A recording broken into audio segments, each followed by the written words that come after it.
G'day, welcome to the One Tower curriculum teachers training. So this video is going to focus on lesson 1 of the One Tower warrior path, or the One Tower curriculum training, which is a series of videos taking you through the application and the practical application of Wing Chun Kung Fu as trained under Sifu John Kogan of One Tower Kung Fu, with headquarters in Sydney, Australia.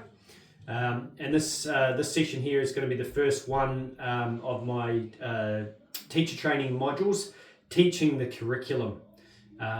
So welcome. Thank you very much for joining.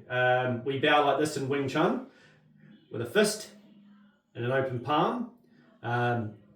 The fist represents violence, and the palm, open hand represents peace. So it's I choose peace over violence.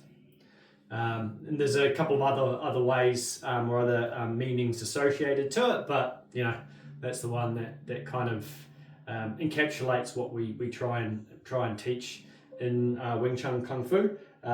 Not the violence element of it, but martial arts in general. You know, you step into the ring. If it's contact sports, then there's violence in that. And if you're in a street fight and you're defending yourself, you know, there's violence in that. But the way that you go about yourself in the world and the way of beingness is more about peace. So without further ado, this is video number 1.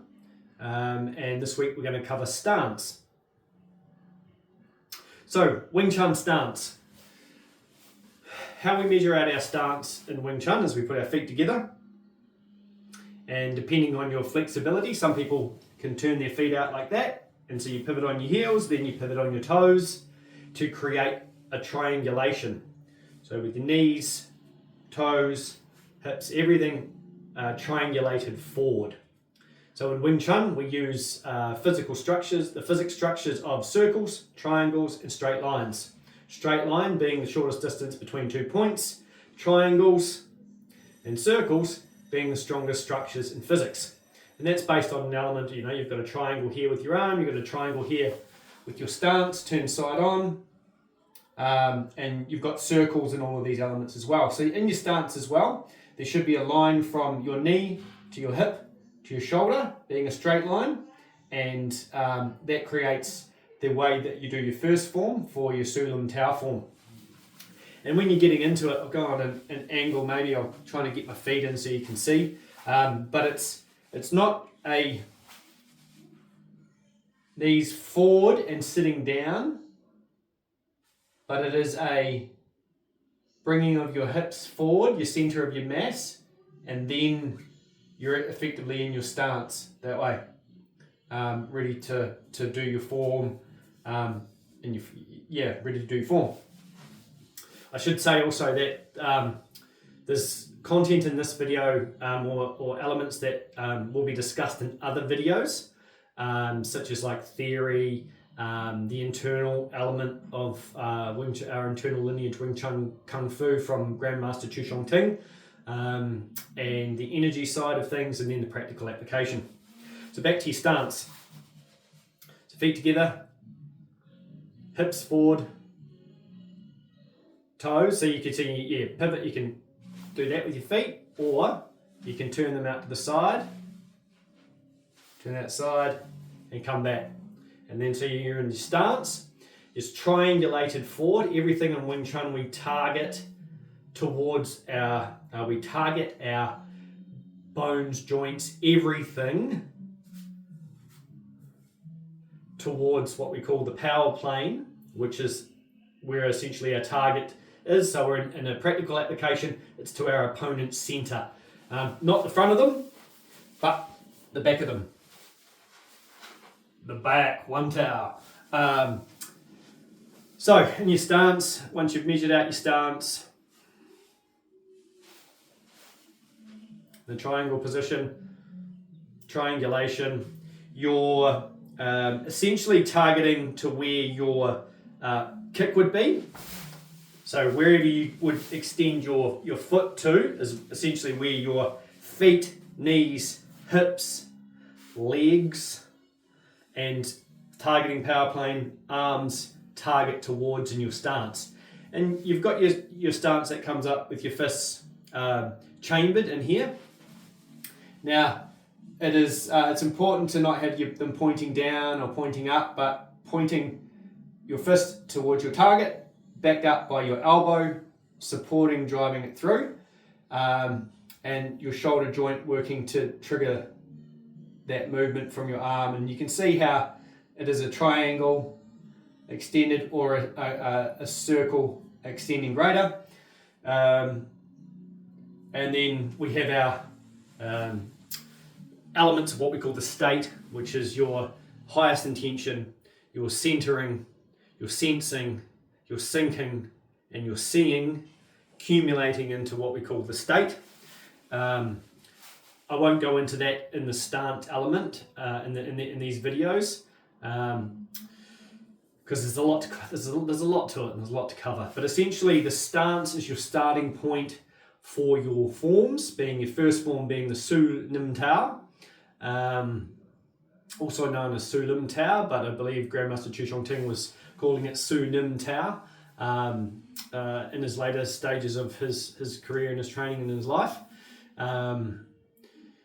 And yeah, feet not sitting in your stance, the hips forward, your weight forward, which is your center of mass, and then your tool hanging from your earth tail crown in your stance. So yes, so the way I do it, this is my learning. So my feet to go together, I center myself, I earth tail, which is the base, basically your premium when you're stopping fluid flow, and you've got your tailbone here, but just a slight drawing up, raising up upwards, and all the way to the top of your crown. In context to that, there is your highest intention and getting into the frequency of that, but we can discuss that in a later video. So then I've got my earth, tail, crown, tool, tai gong. I chamber my arms. I bring my hips forward, feet out, targeting towards the center. Earth, tail, crown, tall, risen, and relaxed. And from here you go into your movements, into your first form.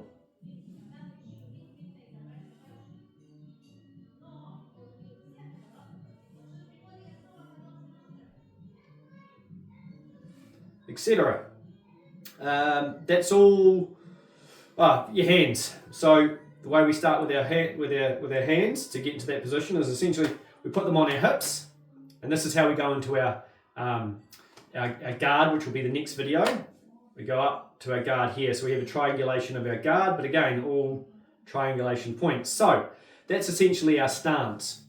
Now what we'll go into is a couple of practical applications that you can use to train your stance.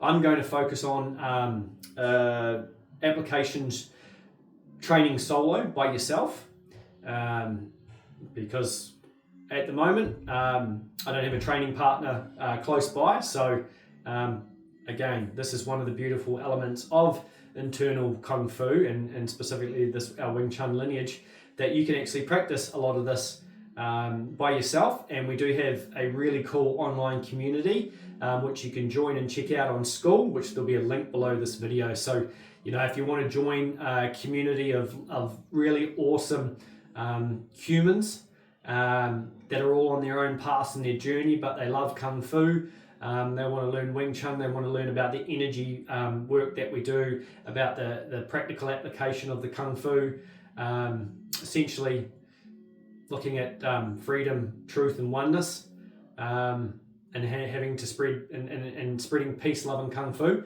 then check out the link below the video. So, application number one, or practical number one. What you can do, so when you're in your stance, you can practice moving forward, stepping forward.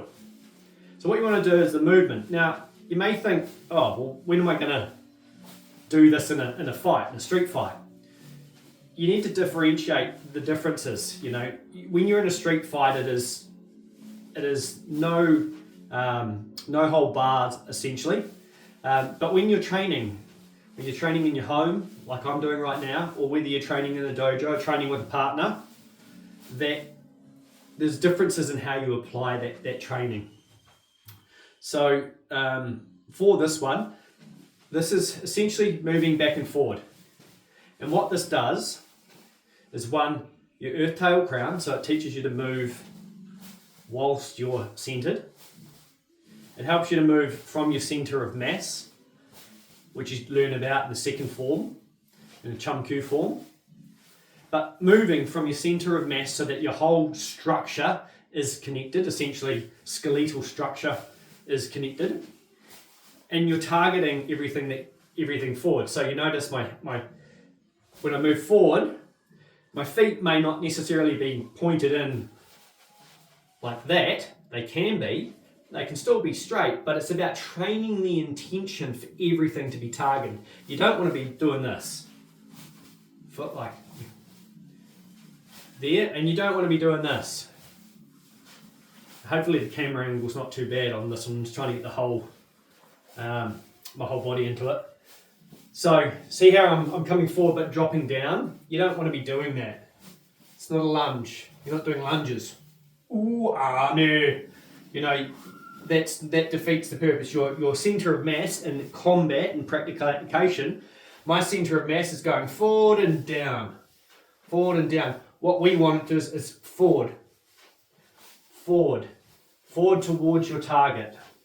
You can put your guard up to add some extra practice. And so that's what you want to train. Coming forward, so you're in your stance. Forward. Forward. Because what also this helps is then when you kick, it helps train and facilitate that motion. But that'll be a later video. So forward. So just practice that. Forward. Forward. Forward.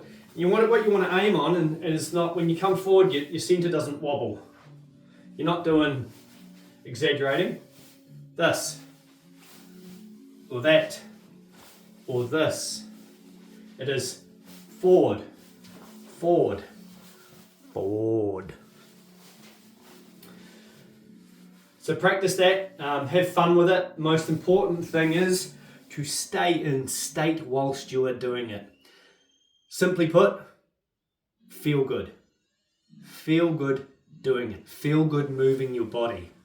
You know, if you want to age well, like the blue zones, and people who live to older ages, movement is really, really important.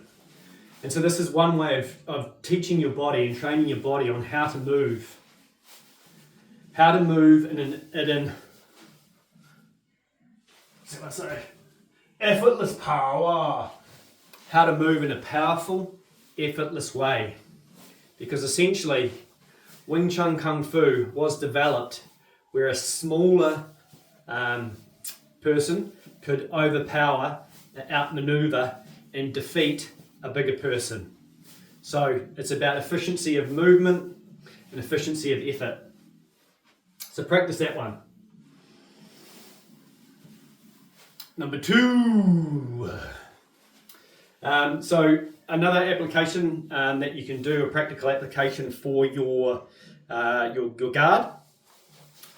Ideally, if you've got someone else that you can use to follow, but one of the most creative and best things we have, and everyone has it, is their imagination. So, again, I'm using it as solo training here as opposed to a partner. The video would be slightly different because you'd have a partner who you would follow and track. And so essentially, if